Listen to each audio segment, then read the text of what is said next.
Serena entered the 2003 tournament as clear favourite and reached the semi-final against number 4 seed Justine Henin without dropping a set.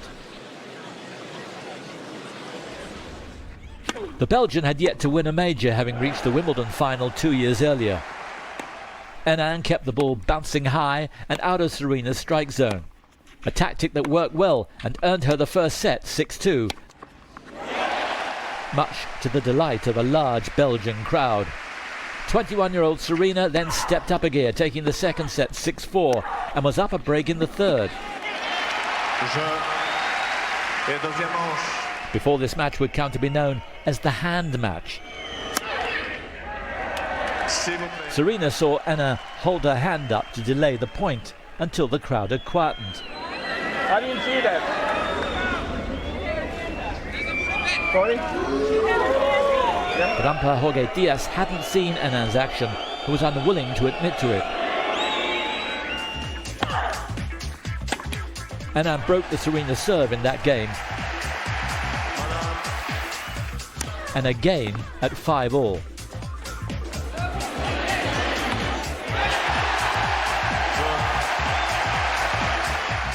Before claiming it 7-5 in the third, ending Serena's winning streak of 33 major match victories. 2 days later, Henin overcame countrywoman Kim Clijsters 6-love, 6-4 in the final to claim her first ever Grand Slam title.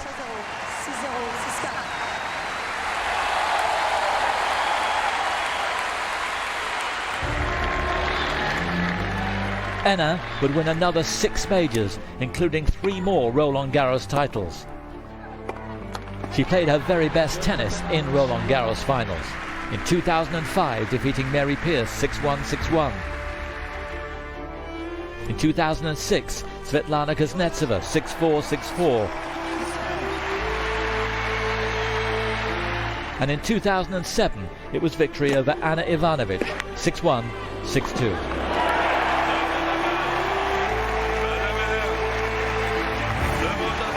4 Roland Garros titles for Justine Henin. And Chanda, there were so many things that she did well, the mental toughness, the speed, that gorgeous one-handed backhand. In your opinion, what aspect of her game was the biggest difference maker?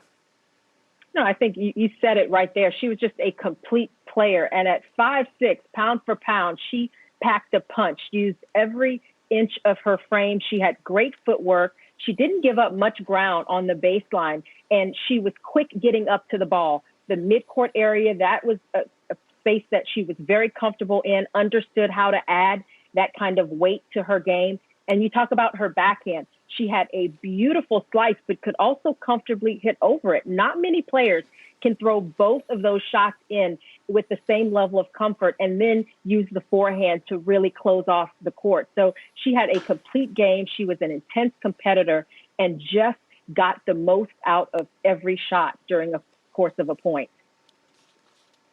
You know, one of the things that we forget is just how good she was, especially on the clay. Look at some of the score lines in those matches against great players, against Kim Clijsters 0-4. I think Mary Pierce was 1-1. Ivanovic was 1-2 or something. And she was incredible on the clay. And Chanda, you mentioned her backhand. One of the things that I loved about Henin's game was her ability to use great footwork to take her opponent's time away. And she's able to do that on clay as well. She's getting up inside the baseline. Any ball that's short, she takes your time away and she punishes you really quickly. She was a treat to watch. So much variety, so much explosiveness, and a movement with a sense of urgency, which I loved.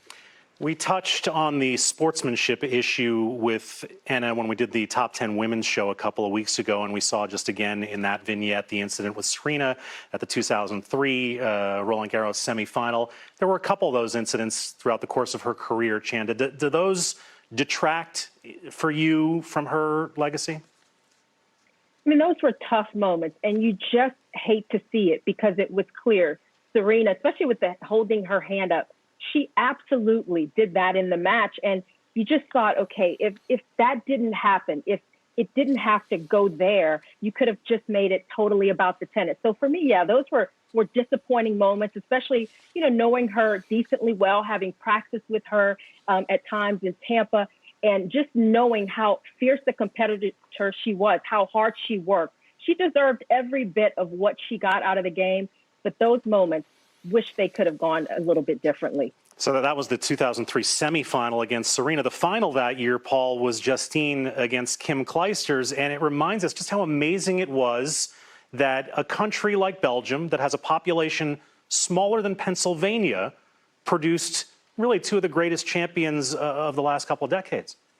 And two incredible champions with very different games, right? Kim Clijsters with one of the best two-handers we've ever seen, and Justine has one of the best one-handers we've ever seen. So unbelievably small country, two very good competitors, very different people, very good competitors. And it was incredible to see how good Henin played. And you'll see right there, 40 straight sets in Paris from 2005 to 2010. That's just incredible. 4 Roland Garros titles, only 2 women had more in the Open era, Chris Evert and Steffi Graf.